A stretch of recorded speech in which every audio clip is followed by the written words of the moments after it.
Alors, Last Samurai Standing, sorti en 2025 de Michihito Fuji, Kento Yamaguchi et Toru Yamamoto, avec Junichi Okada, Ryo Oshioka et Yumiya Fujisaki.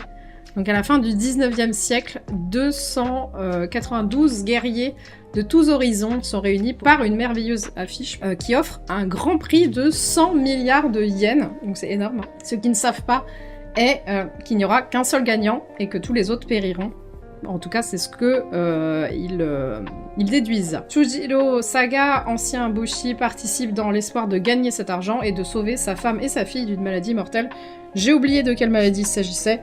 C'est une maladie assez connue, mais voilà. C'est peut-être pas la dysenterie, mais pas loin. Un truc où tu bégères tout le temps et tu finis par mourir. Alors, c'est l'enfant maudit de Hunger Games et d'un film de KPDP japonais. Quand mon beauf m'en a parlé en décembre, j'étais pas convaincue du tout. Ça avait l'air d'être un peu trop comme l'âne, bien sûr. Mais je me suis laissée tenter parce que j'avais rien à voir avant mon déménagement et en fait c'était trop bien. Donc, alors j'ai juste une petite réserve sur ce que la série porte comme message parce que faut toujours être vigilant avec les thèmes des samouraïs de la fin du 19e parce que ça peut porter des valeurs réactes. Genre c'était mieux avant, maintenant c'est la décadence, ou des propos un petit peu nationalistes, bien sûr.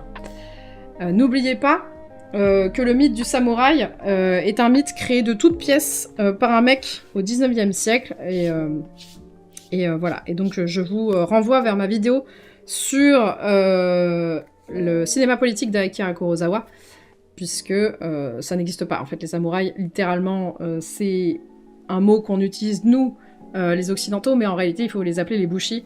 Les bushi, c'est la classe des guerriers, et c'est pas du tout ce qu'on croit. Voilou. Donc, pour le moment, cette saison 1 n'en dit pas trop. Voilà, ça met juste des tacles à des gros capitalistes de l'époque, comme décrits comme des ordures de première. Donc ça, c'est ok. Et c'est d'ailleurs un petit peu le même propos que Squid Game, donc rien de nouveau sous le soleil. C'est littéralement un film de Hunger Games, mais avec le Japon féodal, quoi. Enfin, le Japon qui sort de la féodalité, si on veut être précis. Mais on peut donc laisser cette petite critique de côté pour l'instant, parce que je ne sais pas ce que ça va sortir comme propos. Mais on peut se laisser donc bercer par l'intrigue, qui est plutôt chouette. Il y a plein de personnages ambigus, d'autres clichés, dont le héros qui est un Dark Sasuke au grand cœur.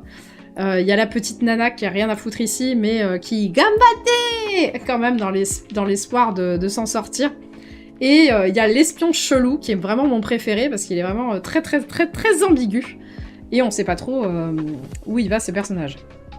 Autre point cool, vous l'avez peut-être vu dans la bande-annonce, ce sont les combats. Ils sont assez cool à regarder. Moi qui suis pas très fan de combats, tout ça, là ils sont très bien chorégraphiés, c'est assez cool. Et on sent une volonté de faire plaisir à tous les fans d'Akira Kurosawa, donc voilà. Ça se sent que c'est travaillé. Que 6 épisodes pour le moment, mais ça va à l'essentiel, on n'a pas le temps. Donc vivement la saison 2 pour en savoir plus. Retrouvez l'intégralité des recommandations culturelles du mois sur YouTube, le lien est en biographie.